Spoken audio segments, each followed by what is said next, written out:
Спор Миншабия фулдар баулап сышты шардыгон забахканын компании рыштагыр вицыштыса шау деньжі болмадар. Чехшан шармагондов шатон операции шатон тафамарду донышывалатта. Уйтахайфе қушын көті хисавадым бірдамыт тая занайты бариш ен хаштамгашка усыны шанттан рахай көті дуашада спор Милан шомы барс.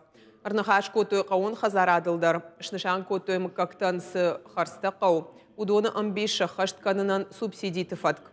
Нахашсы социалун контракты бандурыл пацахадуны хош нышан канынылдар. Республика Ифалуйма социалун райрашты министр Айдарты Алина нахаштамгашка мобилизации гон чиу усы сарджитанша контракт адархватин канзышты афазамбишма. Умы олдай намайзыштыша автекты барсдар. Социальный контракт – это эффективная мера поддержки. На территории республики в 2022 году 1600 человек зарегистрировали свое дело. И в этом году у нас предусмотрено более 270 миллионов рублей на поддержку всех желающих создать свое дело.